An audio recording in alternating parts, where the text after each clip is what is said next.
My name is Don Coyce. I'm a member of the Mohican Nation. And last August 10th, I celebrated my 35 years in recovery. And one of the things that we found out as we work with our brothers and sisters, our Native people, the elders tell us it's important for us to know where did we come from. And prior to the Europeans coming here, it seems like our cultures were intact. We had our spirituality, our songs. We were living in harmony with the earth. We didn't have problems with alcoholism, domestic violence, single dads. We didn't have any of those problems. Then as the Europeans came here, there was an introduction to many of our tribes of the alcoholism. And it seemed that liquid, it started to change what was going on in our communities. And we had a sense of how recovery worked. The Senecas, for example, Handsome Lake, the people were drinking and having problems, and Handsome Lake was visited by the spirits, and they gave him some teachings.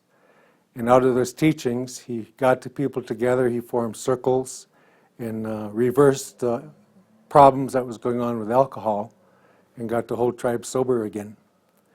And so very early, before AA or before any other recovery programs, we knew that the spirituality was key for us to get into our recovery. But as the Europeans continued to be involved in the United States and building it, it started to turn out that we as Native people, we became a problem. And so there were many different types of tactics that were taken to solve the Indian problem. And so actually by 1920, the assault and the movement amongst the tribes was so great that 99% of the Native people had been killed off. And so other part of the problem that was to be solved was to assimilate us into the dominant culture. And so the government formed a system of boarding schools, of which they took thousands and thousands of the children away. In those schools, they were not allowed access to culture, to spirituality, to songs. And so when these little children came home, they came home and they didn't have the culture. So as time went on, World War I came by, and many of our people volunteered to help during the war, even though at that time we were not even citizens yet. So we were made citizens, I think, somewhere around 1924. And then what seemed to happen next is World War II come along, and we had high numbers of our people, both men and women, volunteered to go in to defend the country, to defend the flag. And at that time, we still were not allowed to vote. Actually, we were not allowed to even be in bars. But our people volunteered anyway, because they were protecting the land and the flag, etc. And so it was here where we started to hear that we started to have a noticeable public problems with alcohol. It seemed like after these wars, something started to happen to our people when they came home. Of course, by the early 50s, we were allowed to vote, and that was the first time we were allowed to go into the bars. And the problems were so great with the alcoholism that in the 50s that some of our people who cared made some trips back to Washington, D.C. to see if we could get some kind of help, some type of aid or something for the people, because the alcoholism was so bad. But there was no problems at all. There was no funding, there was no money, there was no training, there was no focus. It was absolutely nothing as we went into the 50s and into the 60s. And then about the time of the 60s is that when the AIM movement helped us to start to recognize that we were to raise our heads up and to be proud to be Indian again, be proud to be natives. And that seemed to be like a pivotal point, a turning point. And at this time, we started to see that some of the trips that our early people in sobriety made back to Washington, D.C., it started to have an effect, and it started to bring to our own awareness and awareness of those around us that something had to be done with the issues of the alcoholism. And so what we would like to present here is what happened to our communities to get into recovery. What was it necessary for us to do to get it to work again? And so here we want to tell you the story of the recovery of our communities. In the beginning, the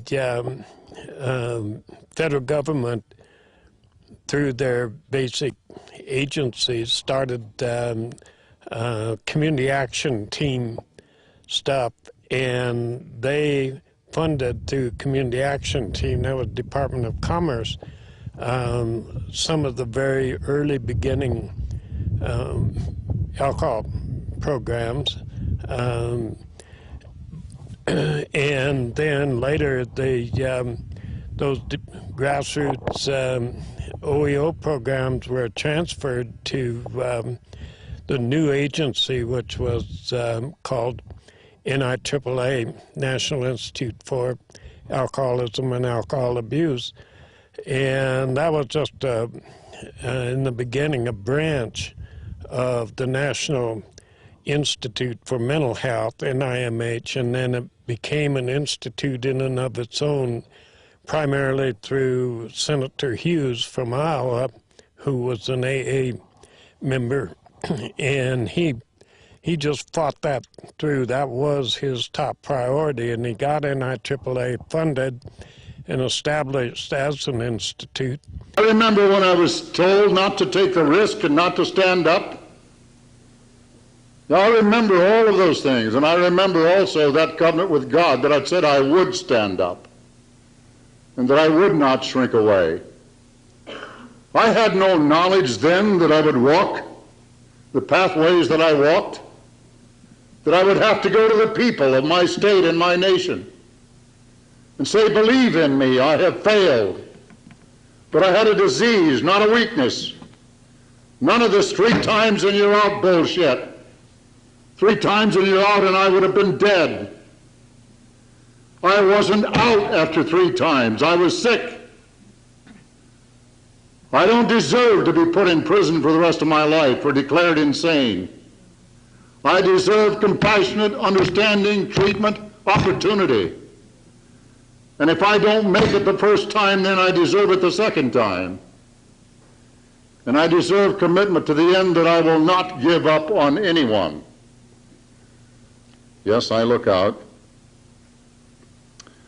and I see my friends from Indian country, from older cultural backgrounds, who have fought for so long to have their individual needs of recovery understood, and have to refight the battle every few years again because a new administration comes along who wants to cookie cut the supplies and the answers.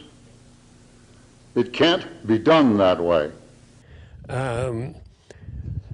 Bert has indicated that he was selected as the first chief of that Indian desk, and had a lot of freedom simply because they didn't have a lot of structure. They were a new institution and didn't really know, didn't have all of the limits that they have now.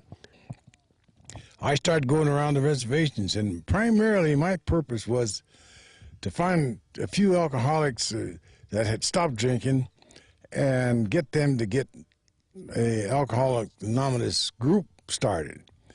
The story with my father in Alcoholics Anonymous in our neck of the woods anyway, in North Dakota, South Dakota, Nebraska. I know he went to Montana. Begins in 1954. It's interesting how that happened, and I think it was old-time AA. Not, because there was no treatment them days. There was no place to go them days. One day, these 3 men from Bismarck one was a farmer, one was a television guy, evening news guy, and one was a lawyer. And the three of them came to Bismarck, and they came to our house one Saturday afternoon early, like 1 o'clock, and they wanted to know if this is where Douglas Sky lived. And my mother said yes, and so he was there, but he was kind of feeling good, you know, and they said, we're going to take him with us. And they didn't tell us where they were taking him. They just said, don't worry about him, we'll bring him back and he'll be, you know, he'll be all right. So about a week and a half later, they brought him, you know, he never drank again. And I said to him, what did they do to you? And he said, well, they never left me alone, for sure. He said they came and they prayed with me, and they read the big book with me. You know, they told me, they didn't ask him, they told him that he was an alcoholic, and that, you know, they gave him the big book, they gave him the 24-hour day book, which I had for a long time afterwards. It had all kinds of telephone numbers and addresses in it, you know, of people that he knew and met, and he never drank again. I didn't know where I was going to go. I knew I needed something. We had some guy came at the house. He was part of an alcoholism program, but he was the head of it. And so he came, we sat and talked. And so I said, I'm going to try AA for it. I said, well, he said, it's an AA concept, but it's culturally minded. He said, that's what you need, he told me. I said, well, that's what I'm looking for, I said. And for some reason or other, we ended up going downstairs in the Curtis Hotel. And I can remember going to that first meeting. I always started coming. That's where Don Goodwin, Lucille came in, and Joe Badu and his wife, Tootsie, they all came in.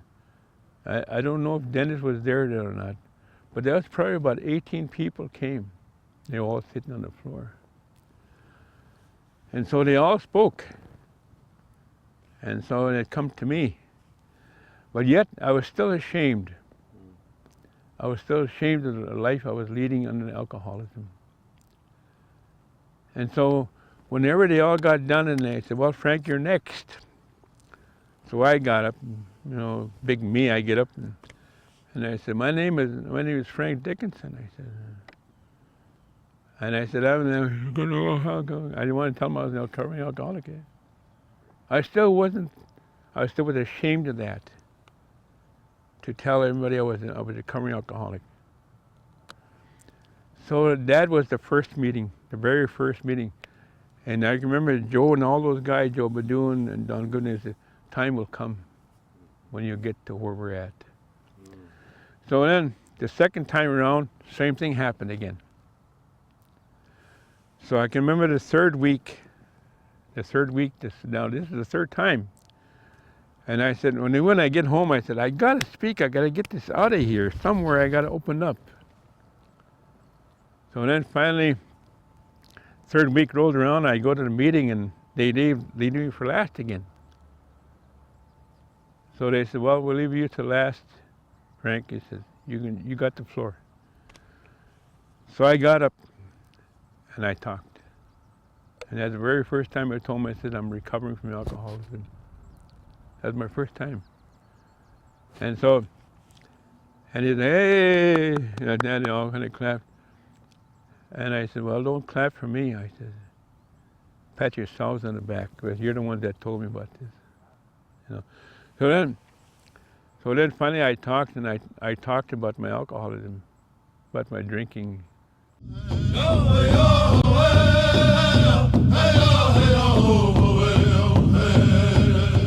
So early in the AA movement, when our people started to come to AA, many of us felt that something was missing. Even though we were looking at the big book and we were going to the meetings and having sponsors, etc., something was missing for us. And it was at that point when some of our people who got into the sobriety, into recovery, what they told us was missing for us is we had to come back to that culture. The way it was a long, long, long, long time ago, when we had the culture, we weren't drinking.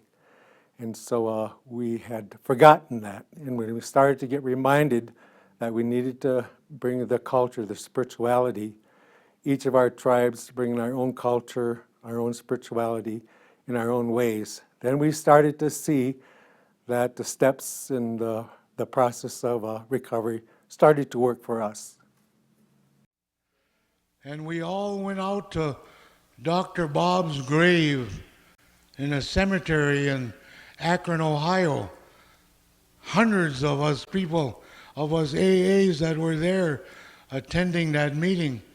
We all went out to this big cemetery, and Bill Wilson stood by Dr. Bob's headstone on his grave, and I was standing out in a group of people out in the audience, and he was saying some appropriate words for the occasion, and he looked at me and he went like this, and I walked up there to him and he said, "Could you stay for a few minutes after this is all over with?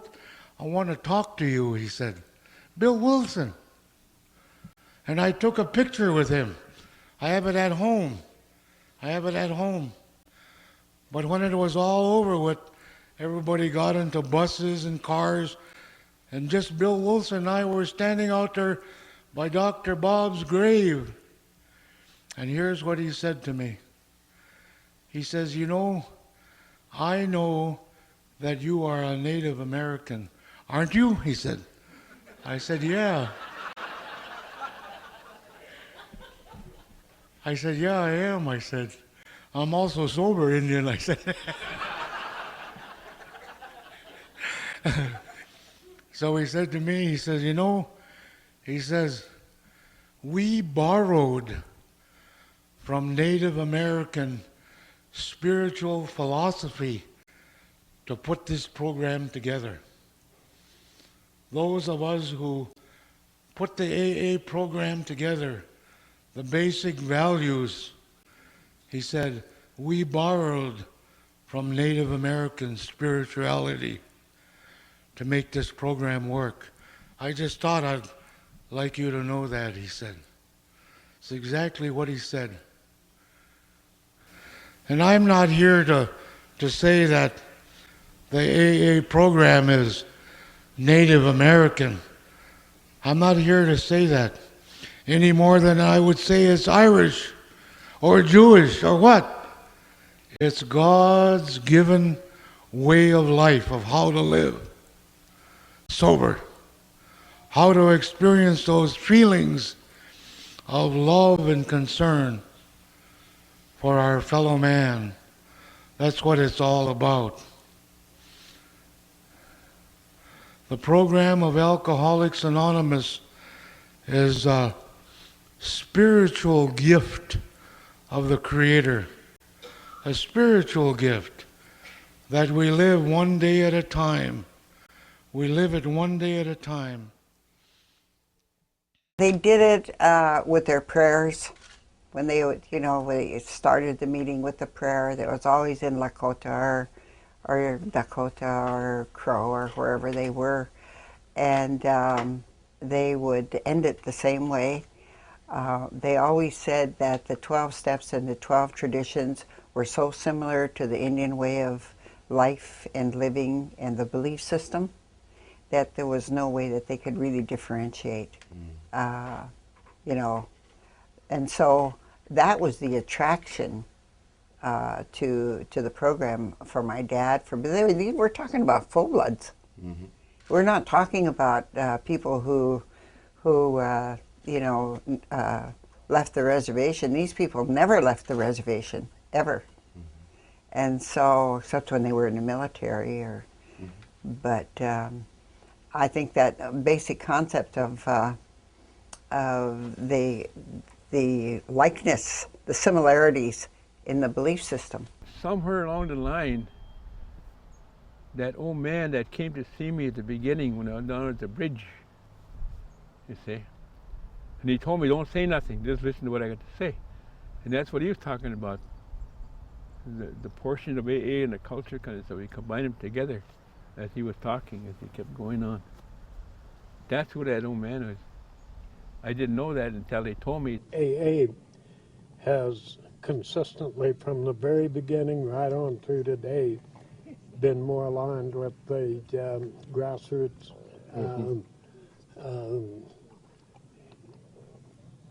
You can talk the talk if you've got a big shot degree, but you can't walk the walk unless you're into recovery yourself. That's right. And so, you know, I think that I think we're losing a lot of that simply because of licensure, and that's one of. Traditionally, Native Americans always have helped one another with all their problems. But a lot of times parents, grandparents throw up their hands and discuss and kind of give up.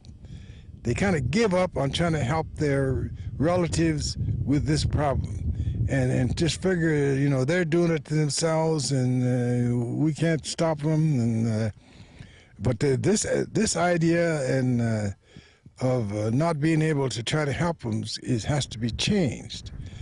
People have to love and care for one another, and I think the Native Americans getting back to their roots of powwows and family reunions and close family relationships can do a lot to alleviate the use of alcohol and drugs. We need to respect the cultural history and background and traditions of people of the way they understand.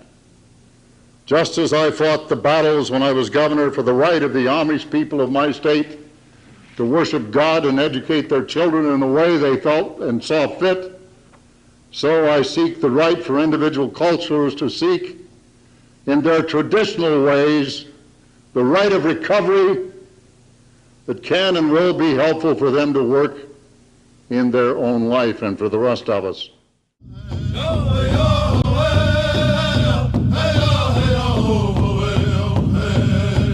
The story that I'm about to tell you is a story that was given to me by the elder that helped me in recovery, Don P., his name was.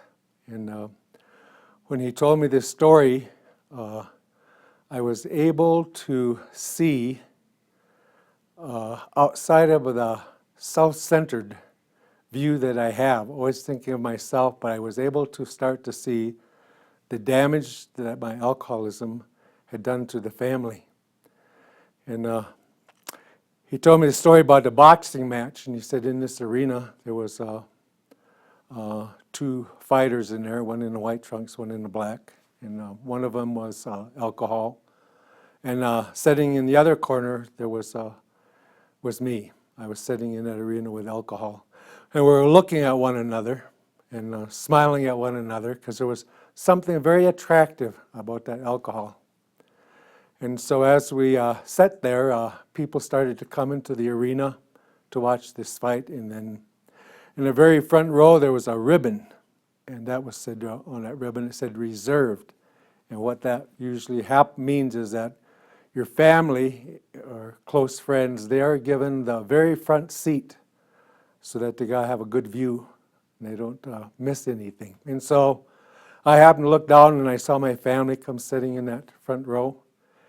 And the referee called us out, and he said, there's some rules that's going to go on in this boxing match. He says, when I say break, you break, and no hitting below the belt. And so he was telling all these rules, and me and alcohol, we looked at one another, and both of us agreed to those rules. And so the bell rang, and we come out, and we started fighting. And the first round or two, it was fun. There wasn't too much, throwing a few punches and stuff back and forth. And there was just something about the alcohol that I knew as we continued in this fight. I knew I was gonna win. I felt like a winner. And so by the time the third round came out, we were out there boxing around, and I don't know how it happened. I must have let my guard down, but the alcoholic seemed to just really throw a strong punch. It really stung me. It hurt a lot, and I was surprised. And I looked at the alcohol, and he said, "Oh, that was a lucky punch." He says, "You could whip me." Restored my confidence immediately because I knew that I could. And so we sit down, the bell rang again, we get out to the fight, and this time this alcohol is sneaking more punches in, and even a couple of times it hit below the belt. That was against the rules, but the referee didn't say anything. And then pretty soon I noticed my eyes starting to swell shut, and I'm getting pretty bruised up and pretty banged up. And so after that round, we're set down, and I'm really focusing now on this alcohol because it's stinging me, but my insides is saying, "Oh, you can whip him. He told you you could," and I believe that. So we got out there in the next round and punching away, and this time he's kicking and hitting and doing all those things he wasn't supposed to do, and it was hurting pretty bad. And it got I could hardly, when the bell rang, I could hardly get back to my seat and sit down. And as I'm sitting there, I was focusing on the alcohol, and I felt this tug on my arm, and it was my son. And I looked down at him. I says, "What?" And he said, "Mom says to ask you if you would just come down and come home. He said, let's all go home." He said, "Just come down and come home with us." And I looked down at him and I said, "You tell your mama to watch this next round. I got some moves that I want you all to watch." I said, "I haven't used them. I've been saving them. And so I'm going to, you just one more round and you just watch." So I got out there, and it was just a matter of seconds. Alcohol is pounding and punching and dropped me right to my knees, all bruised up. I couldn't hardly stand by the time the bell rang. So I crawled back to my seat and I sit down, and I'm looking at the alcohol and really focusing because each time he hit me like that, he kept saying, "Well, you can whip me," and I felt that I could. So I felt this tug of my arm, and I looked down, and this time it was my daughter.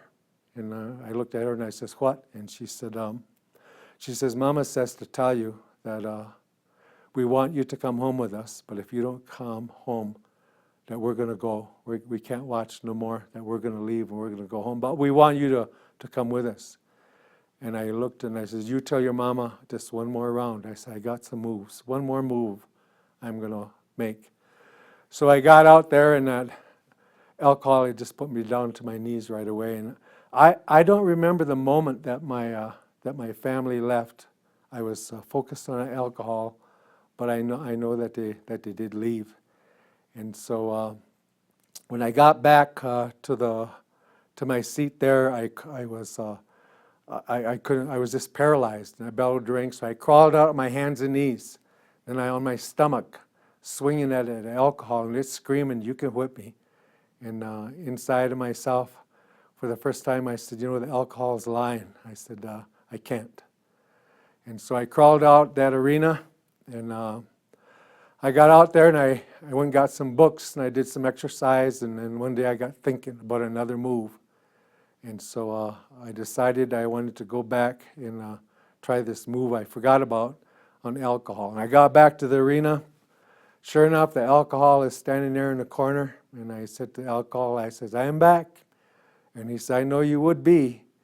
And so I got up there, and this time it didn't even let me in the arena. It just put the stomps to me. And so I left that arena, and I went to a different bookstore, and I got some other kind of books, and thought about another move. And I came back to the arena, and sure enough, alcohol was there. And this time it did the same thing. It put me down even worse than the times before. So what happened is that was the first time that I was able to, like it says in the book, I was able to fully concede to my innermost self that I have this disease of alcoholism, that there was something missing in my body, and I had to admit it first, that it was like that.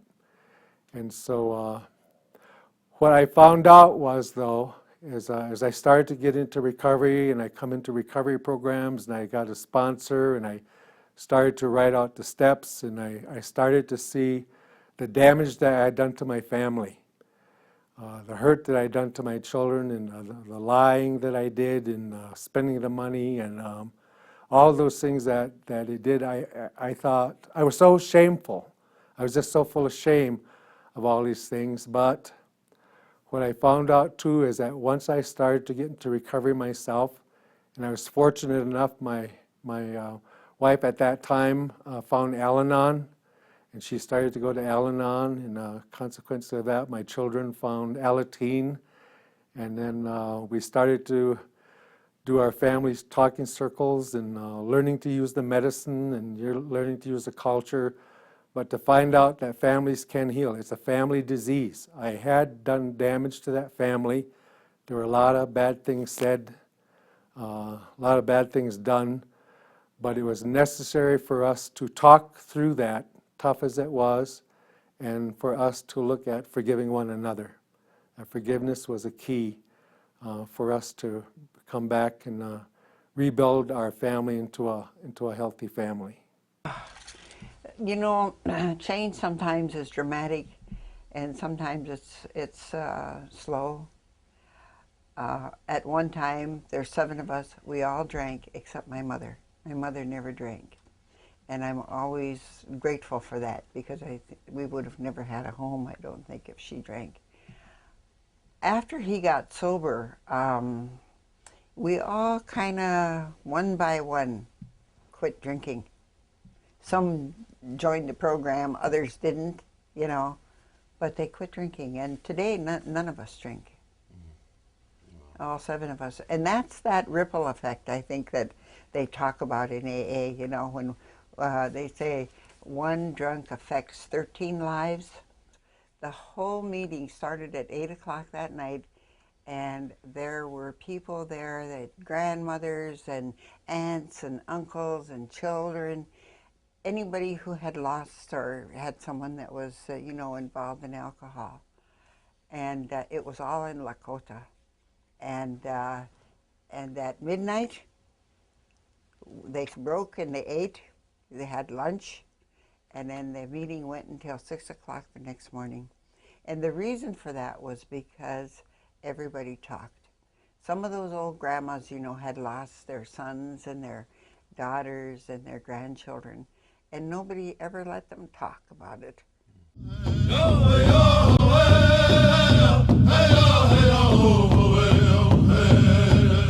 One of the things that the old people always told everybody, is that when you are walking this path, you're walking a good path, it's always good to have an elder or somebody to guide you who has been in those places that you have not been, because it makes it a lot easier.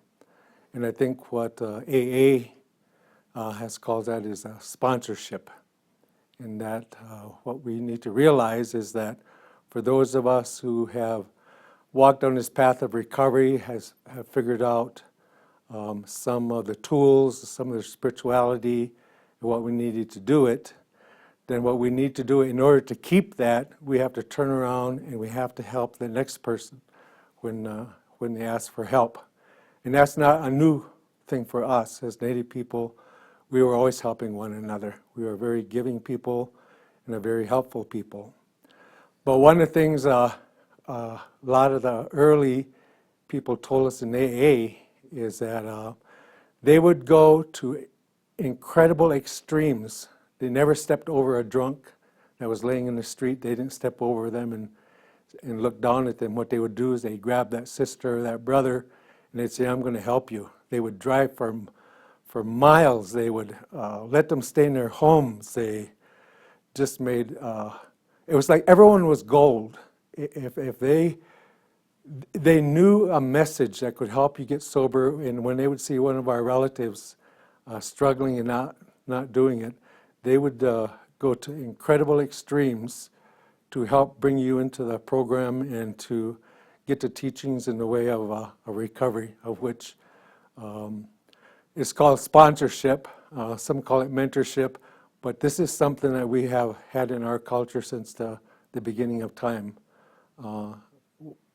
Elders helping elders, and in a way, I guess, we are all elders to each other. My dad always said that, Bill always said that Dad was his sponsor, you know. But Dad always said Bill was his sponsor. So they sponsored each So other. they sponsored each other, and I think that's what we do, basically, because you know when we sponsor somebody, we probably get more out of it than who we're sponsoring, you know. And yes, they did go to great lengths. There was lots of driving. There was lots of picking people up along the way, you know. Phone calls, Doug, I'll be waiting for you out in such and such a place, you know, can you stop and pick me up? And he would pick them up and he would take them with him and they'd all go to Pine Ridge, you know. And I think that there was a lot of hard work involved in that, but there was also some very, very serious dedication and commitment to sobriety. About 2 or 3 years before I sobered up, I started hanging around people that were sober, you know. And, I think it was about a year before I got sober, I finally met some Indians that were going to Alcoholics Anonymous, 2 or 3, 4 of them. And I began to call on them when I'd get drunk. That was, they'd come over and sit and do a 12-step on me, and then they'd call up the next day to make sure I was okay and things like that, you know. And I never had anybody do that to me in my life except my parents, you know. When you're sick or you're having a hard time, their parents would sit you down and talk to you and try to pep you up and give you some energy. But these guys they persisted, you know. Even if you were out drunk, they were looking for you. And that's what these guys were doing.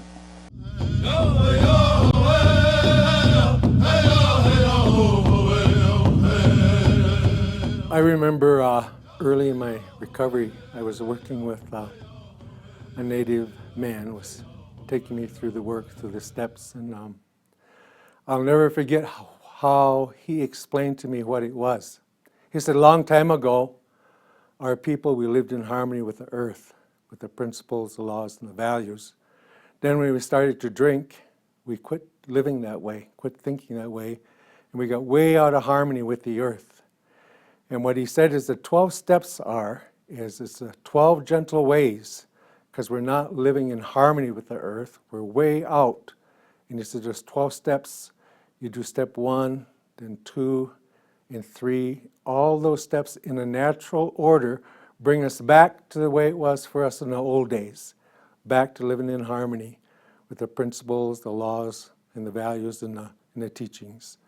And so I always will remember how he said those steps were a way for us to come back to be in harmony with our Earth Mother and with our teachings of the old days.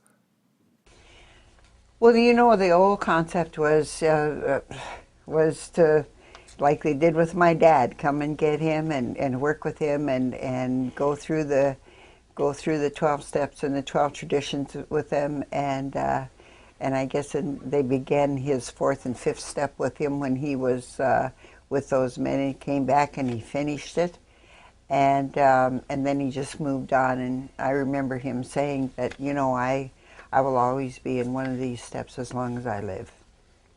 And the other thing he said to me was, if you can stay home and be sober, you can be sober anywhere.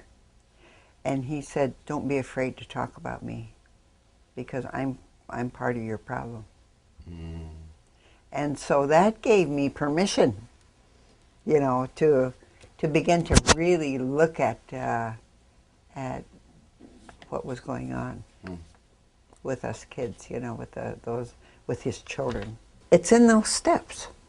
It's in the steps, and it's in us. And if we work those steps and we do them diligently as they are written, and not try to change them, I think we're on our way. And that was what Steve Silk, that was his mantra. You know, we're here because God pitied us. The God of our understanding pitied us, because we should really all be dead. But he pitied us and he let us live. Now, if you don't know why, just put one foot in front of the other one and you'll find out why. And so that's what I did. I just put one foot in front of the other one. And I lived in New York City for 5 years. You know, I wrote a dissertation. I got a PhD. None of that was ever in my plan for myself. But I just put one foot in front of the other one. I didn't drink. I went to a lot of meetings, and I still do. And I know that I don't have to be too afraid anymore. So I took these 12 steps to a group of elders at one of the gatherings. And I said, I want to know what you think about these 12 steps. And so we sat in a circle almost a day, and I would read that step, and then I would explain to them what I thought it meant. And they sit there and nod their head, and then I go to the next step and talk about it, what I thought that it meant. And when we got done, they talked amongst themselves for a while, and they said, that's our way. That this isn't like a separate program. They said, that's our way. And they started talking about the ceremonies and how we did reflective thinking. And so they started talking about how all of this worked together in the old traditional ways. They had done very similar things. And what they said to us, bottom line, they said, this isn't two paths, this is the same path. It isn't two. But they said the only thing they said that we would change is we put it in a circle. They said it got into a straight line from top to bottom. But they said if you took this and put it in a circle, then they said it would be perfect. That would match our way.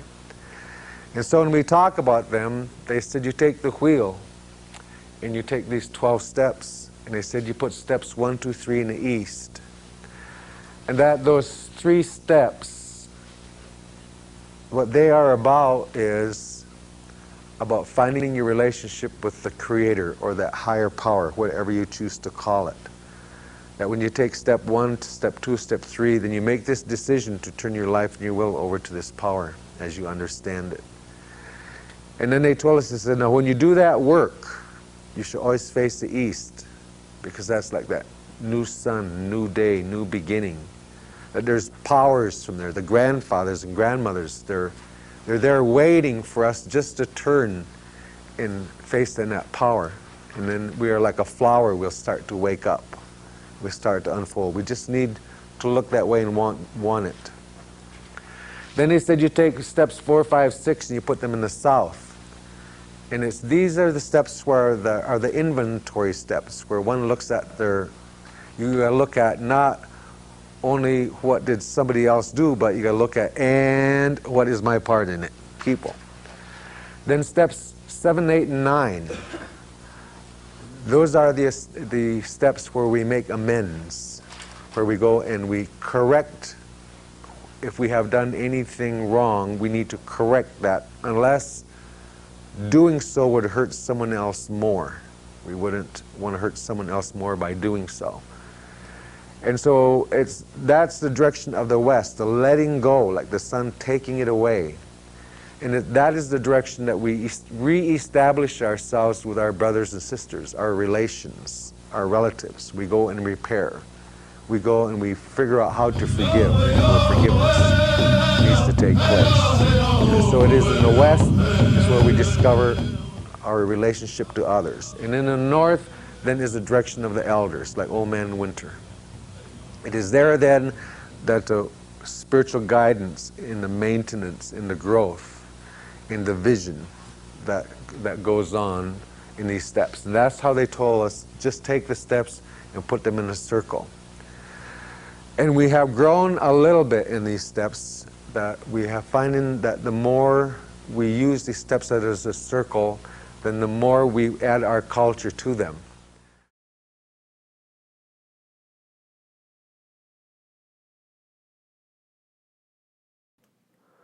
I remember about 35 years or so ago on our reservation. We had a lot of problems with alcohol. We didn't know much about alcohol, didn't know much about recovery. And one of my uncles, he applied for a job to be a counselor. And he was sober about 30 days. He was sober 30 days in a row. And he went there to interview for that job. And they actually gave him the job. They said, we'll train you later. Because they have found somebody that wanted that job and was 30 days sober. And that was kind of a common thing then. But I started to watch, and I had a job that I could travel, and I started to see there was a movement going on all over Indian country. There was a sobriety powwow starting to form, and there were things going on New Year's Eve for the weekend, ongoing meetings going around in the circle, and even our national meetings that the government stuff was putting on. It wasn't very long, is that it wasn't cool to drink at those meetings. It was about staying sober at those meetings, letting our children start to see it. Then we started to see Al-Anon form in some parts of our country, and you can actually hardly go any place, any Indian country, reservation or urban center that there's not Indian AA. There's native groups that are forming, and now we're starting to see. I was at a AA roundup up in White Earth not too long ago, and they had one of those countdowns for those who know what that is, and where they have whoever's the least sober sit down first, and then they keep having people sit down. And that was the first time in my sobriety. When they got up to 33 years, there were only 9 Indians standing. There was no white people standing. We won a countdown, and that was something you wouldn't even think of doing many years ago. So there is a movement taking place. There's thousands of us, not hundreds. There's thousands of us are sober. And now you're seeing we're helping one another on Facebook and on the internet, and we're reaching out, and there's women's groups. And the thing that I think that we got to reflect on sometime is in the old days when they found a native person, anyone to get sober, those ones that were sober, they would go to any length to help them. And I think we got to examine ourselves these days to say, do we have that attitude? Am I willing to go to any length? If somebody asks me to sponsor them, will I sponsor them? If they ask me to give them a ride to a meeting, am I willing to do that? Are you willing to take a call at 3 or 4 o'clock in the morning? Or if somebody calls you and say, hey, I got to go on this 12-step call, will you go with me? Even though you got to go to work at 7 or 8 in the morning, are you willing to go and help that brother or that sister? Are you willing to help them go out there to continue this movement on? We are starting to run into now native youth who have never drank alcohol. We're starting to run into both boys and girls that they're not into what is it they're into? Well, they're into the drum, they're into the singing, they're into the regalia, they're into dancing, they're learning the culture, learning language. They're coming back. There are a generation of them that are not they're not involved because their parents got sober or their grandmas got sober, and they started to find out when you have the culture, when you're learning the songs, you have the drums, you have that spirituality, there's not a need to drink, because that's what was taken away, and for many of us, we found out that's what we had to do.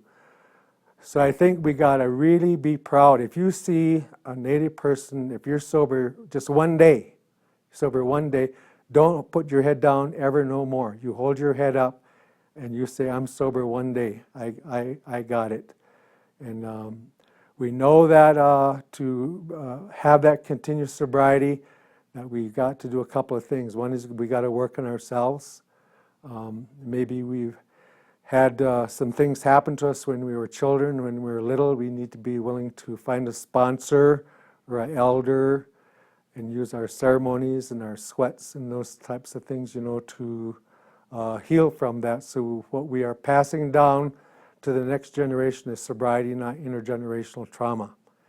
And so there is a movement going on. It's strong, but we got to